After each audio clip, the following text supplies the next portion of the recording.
My name is Peter Captain. I'm the first chief of Loudon Tribal Council here in Galena. And on behalf of the Loudon Tribal Council, the native village of Galena, and the city of Galena, we'd like to welcome each and every one of you to this first ever Yukon River Intertribal Watershed Protection Summit.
I want to express my gratitude for being invited to this very important conference, and I can say very readily that I am humbled by the factor of being invited to this magnificent land and the last frontier of our country, of our continent. I'm talking about, in my country, 100 years of pollution, 100 years of mining operations, 100 years of pouring the sediment into the river. And that sediment has flowed down the Coeur d'Alene River and into our lake. This situation should not have happened, and I abhor the idea that it might happen on the Yukon. You have to remember that the watershed of the Yukon begins in Canada and eventually comes through Alaska and ends up into the Pacific Ocean. It's a long river, it's a big river, and if the fish are destroyed, so will the people be destroyed. What will happen to the fish if the fish are poisoned and die? What will happen to them, and what will happen to you and your children?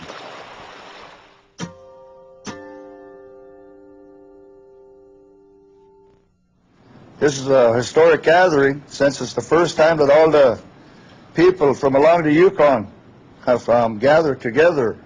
I'd just like to say in Koyukon Athabaskan, we say Hansatlitle, which means we live by the river. We all live by this river. We have to protect it. This river is our livelihood. Without it, we wouldn't be here. We have to find ways to protect this river, because by protecting this river, we're protecting ourselves. My name is Albert James. I'm from the Carcross-Daggett First Nation. We sit on the headwaters of the Yukon River. From there, it starts, the flow of the Yukon River starts. I've been involved with Indian politics for 20 some odd years. And I was the executive of the Council for Yukon Indians for a number of them years there. These people, they call me the general. We have numerous areas that we ran into difficulties with in the past. We had mining damage that has been done. We've had forestry damage that has been done. In my community, we have the same problems with pollution, with contamination, and we realize that we now have a responsibility to take care of it. But the water, the river, that's what we have in common, I believe, is because it runs right through the whole of this land. It used to be a source of life, it still is, but now it's contaminated. And as a group that live along the rivers, we want it cleaned up. My name's Clarence Alexander. I've been working as a chief since around 1980. Now that in Fort Yukon I'm a council member, but I'm still first chief of all the chiefs on the Yukon Flats. You know, we always had our hands out. We're hoping that some miracle would happen that will help us survive on our land. And today we're finding out that we're the ones that have to take that leap. We have to be the ones to initiate. We're the ones that have to do something in our community. We're the ones that got to teach in order for those younger ones to know. We have been taught by the elders, and yet because we cannot speak to our kids no more, because this is the reason.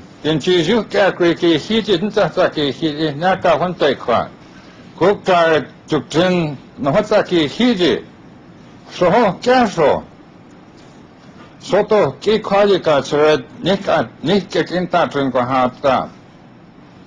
we quit doing stuff. We quit talking. We quit talking to our kids. That's where the problem is. So that's why we need, among ourselves, we need to start talking to each other. You know, this is the first time ever that the native people along the river has ever come together like this to express our concerns for the Yukon River and the future of the Yukon River. So I'm just glad to be here. Good day. My name is Randy Mayo, Stevens Village, First Chief, Stevens Village Council. You know, right now up in our neighborhood we have a major oil pipeline and road running through our traditional lands there. Because of that oil in the pipeline, we lost 80% of our lands. The little lands we have left, you know, is state chartered for-profit corporation land. You know, I fish along the river all summer, subsistence fish. So, you know, I have a very important stake in this river we all live on. Air Force, military, and different governments have left a lot of big messes throughout our territories that's affecting us. You know, a lot of cancer-related illnesses and deaths, pollution, industries from the south and from Europe. You know, the warm air rises and all the contaminants go up and get carried by the winds, and it hits the North Pole, northern cold air, and it falls out right on top of us. I just didn't wake up one day and say I'm going to do this. You know, I grew up around it, the stance that the previous chiefs and tribal councils, what they set in place for us for today. You know, I think about that a lot. You know, what did they just sat back, you know, and let all this happen, and we wouldn't have nothing at all, nothing to live off of. We all have a common bond on the Yukon, and that's our fish and the game. All our tribes thrive on it. We rely on it. Our ancestors relied on it, and it's up to us now to find out and protect it for our children, their children, and many generations to come. I'm really happy to see our buddies from up at Canada. I'm glad to meet you guys. And I'm glad you guys are doing something about your problems. Whatever happens up there happens down below at the end of the Yukon. I live on the Yukon Delta. We're the last village on the last fork of the Yukon River. And the land we lived on, it's floating land. It's land that, as that river comes down, it deposits soil at the mouth and it builds up, things start growing on it. And that's what we live on. It's whatever's come down the Yukon for the last million years or however long. And we've all been wondering about why a lot of people have stomach cancer, colon cancer, that kind from food you eat. And now I'm hearing about all this mining activity upriver and things that may be coming down. So I think we may be in the position of getting it from both ends now. No fish from the ocean and pollution from upriver.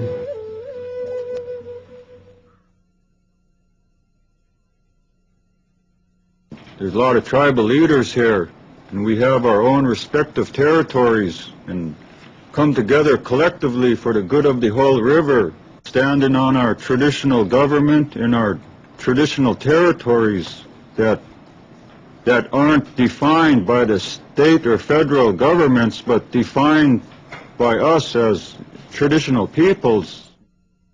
We have to, regardless of that man-made line there, stand on, the 40,000, 50,000 or more years before these entities were even created. Summits are held all over the world.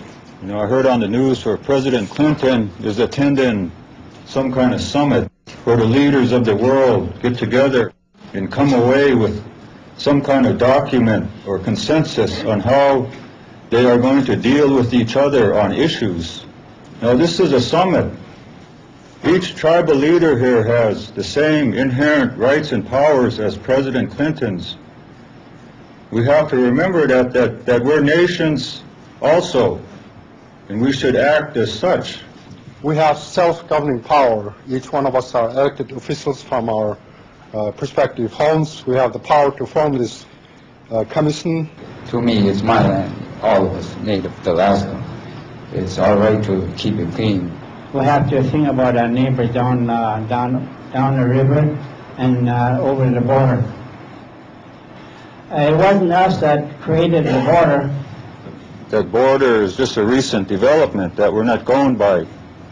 Our great-great-grandfathers didn't know this land as Alaska or Canada. There are so many issues that the boundary just deletes because we have the same concerns. We have the same issues as a people. And I think if we join together, there is unity in numbers, and we can make a difference. That's the only thing that federal government, state government, or big entities will understand.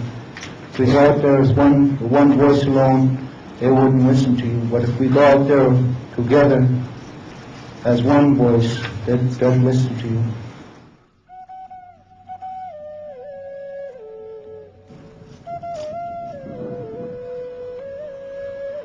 The river is our life, as we're right now putting life back into the river. My heritage is that I'm Gachin, okay? And part of that heritage comes from the river. We were raised all spiritually, but somewhere along the line, we've lost that. Our ancestors knew years ago ways to keep this land clean, and the air, and everything surrounding it. Respect, respect, respect. Respect for the land, respect for the water, respect for people, respect for everything.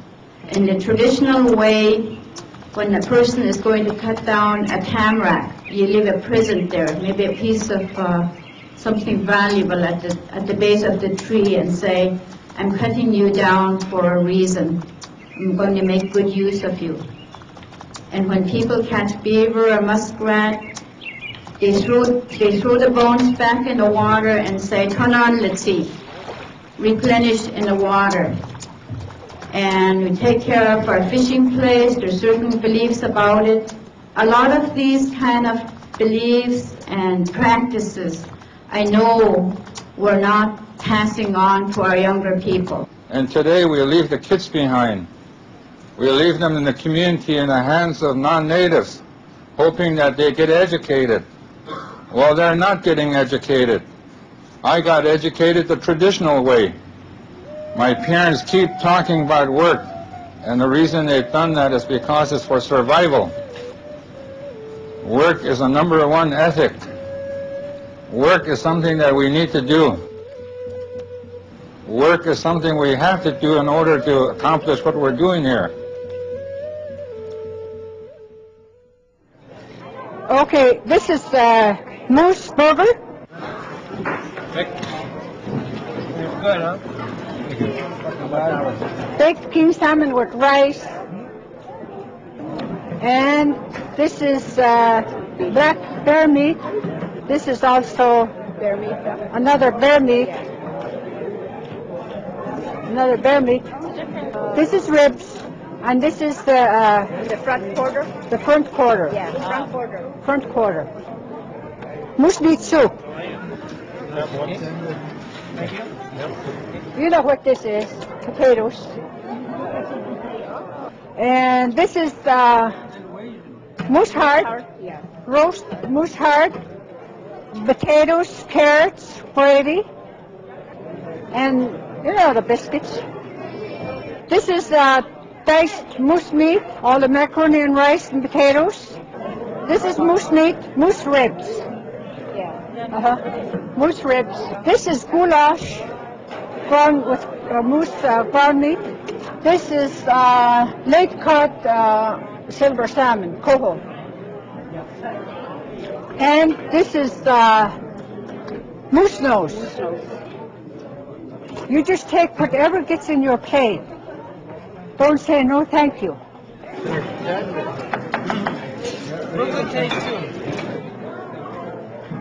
This is moose head soup. Here's the poker things. My kids used to say, I don't want this soup, there's poker things in there.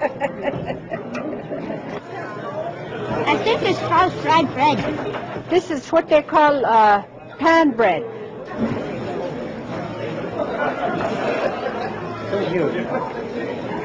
Is this blueberry cobbler?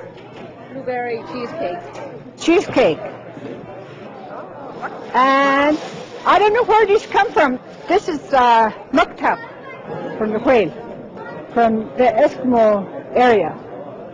They must have sent it here. They're delicious. Oh, delicious. This is, look like late caught salmon, fish. Okay, and that's it.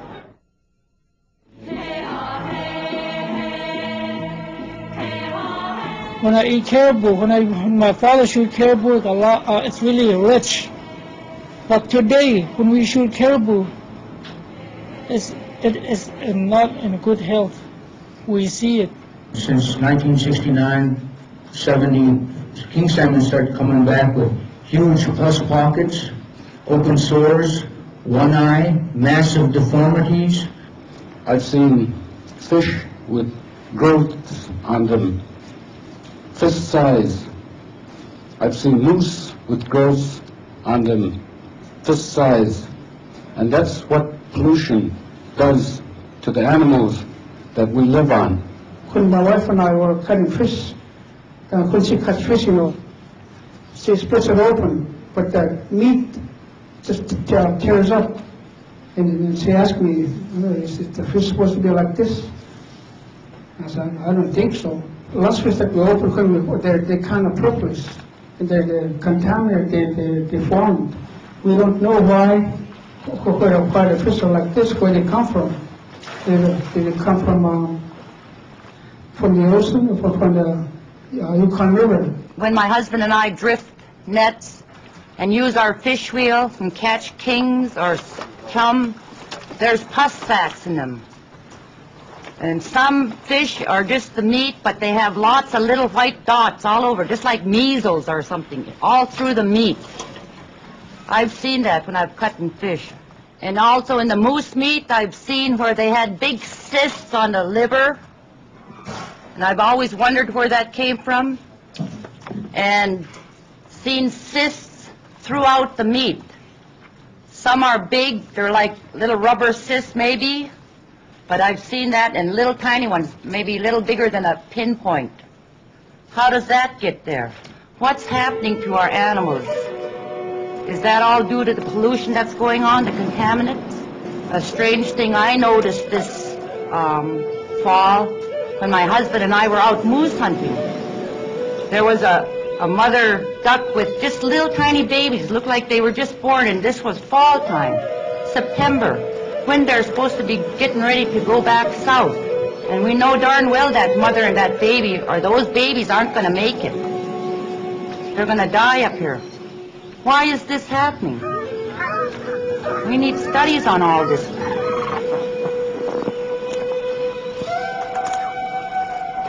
There's the same fish there.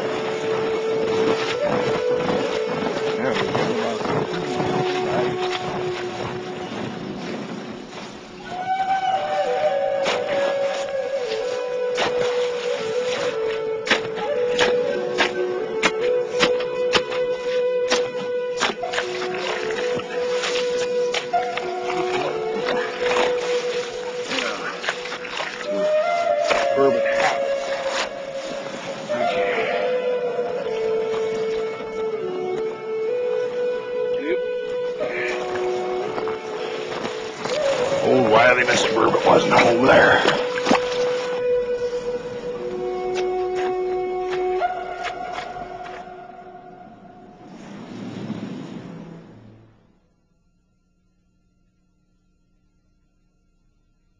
That the Carcross First Nation is asking for your support to help us with our government issues in the Yukon Territory that will effectively look at setting out a watershed management plan for the headwaters of the Yukon River. At the very beginning of the Yukon River is that all of these lakes flow into one. As we go along here, they all flow into one. If we come out at Marsh Lake, and here you start your Yukon River. Right here at the very beginning of the Yukon River, we flow right down into Bering Sea. Mining is a big one for us, and I was amazed when I started doing this work, when I learned a little bit about it. I was amazed at what goes into the lake from those mines. It's heavy metals. It's killer. You're getting arsenic in the lake. You're getting heavy metals in the lake, acid generating from mining, tailings pond. I don't know how they let people come in and take all the gold out of the mountains and leave a tailings pond there that's going to last for centuries. It's going to be contaminated. I don't know how they do that, but they did that. This tie plant had been there for 25 years treating ties. Nobody knew when they were working there. People used to go there. They'd come home at the end of the day, their arms covered with this stuff. They'd been breathing it. It's all over their face, you know. Oh, their skin would get red and they'd get rash, but they didn't think nothing of it. Here, 25 years later, after it's shut down, we find out that this is a toxic contamination. That once this stuff gets into the lake system, which this tie plant was from here maybe to that wall from the lake, once it gets in there, it stays there. It doesn't go away. As soon as they got the results from these tests, they put up fences, signs, don't drink the water, don't eat the fish, don't walk in that area. Scared everybody in our community. I mean, it scared the heck out of us. Because we get our water from there, we eat the fish, we eat the moose. We get our life from that lake. Whatever happens to it, it happens to us too. It's about time, you know, we get involved and get our younger children involved and, you know, put a stop to these, you know, gold mines and, you know, polluting our rivers. And it's, you know, we got to draw the line somewhere. You know, as for my Canadian brothers here, you know, I'll be glad to help them as a representative from a First Nation on this side, you know. I'll gladly sign off on their document.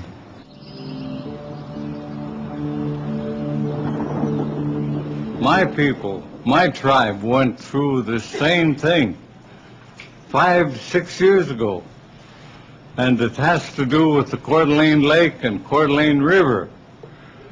The pollution, you can stop it, you can curtail it, but you can't eradicate it overnight. I'm going to apologize to the people downriver because in 1945, when this place flooded here, we sent a bunch of oil barrels down there. It wasn't the natives, I grant you that.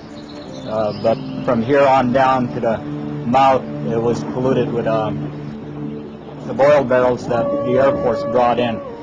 And at this time, we're in the process of working with DOD and EPA and the different environmental groups on getting grants and contracts to start cleaning up. The Federal Fish and Wildlife got a camp up there where they ban ducks and geese on the Noco River. About 5 years ago, we had a flood on the Noco, and about 100 barrels of gas and diesel oil drifted off their land there. And that gas and diesel is still out in the flats, and it's never been cleaned up. I want to tell you about drums that we find when we go out hunting. I think they were left by BLM during the land survey. When we go out there, we say, what the hell is this thing out there? Kick it. It's full. we need to get BLM to clean up their mess too. From headwaters down to the mouth of the Yukon, all the villages have water and sewer systems, and most of them drain down to this main river. We don't know what we flush at our homes, and perhaps we need to educate our families and villagers not to put chemicals down the drain, because they eventually end up on this river. The chemicals that we put in our dump sites, like the medicines that we don't use, eventually they end up in those dump sites.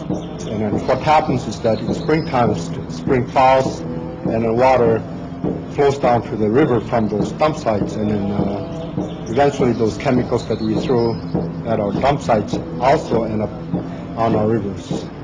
We have concerns in Whitehorse and Dawson with the raw sewage flowing into the rivers there, and I didn't think about it coming this far, but obviously it does. Here in this area, we're sitting on a whole pool of hydrocarbon down below. That's gas or oil or whatever it is, you know. We have that same problem in our territory, and we have to clean that up. We are consumers. We do consume things. We do pollute. And we've just got to start looking out in our own backyards and taking care. I'm afraid myself as a Yukoner tended to just look at my backyard and forgot about people down here. Never thought about Alaskans. Never thought about where the river went. I haven't drank for a year, but I know when I was drinking, I did a lot of stupid things like, throw a beer can in the water and not think nothing of it and send it down to my neighbors, Did a lot of things like change oil and not worry about what's spilling on the ground and how it gets into the air and pollutes other things in the surrounding areas. As a village, we spent over a couple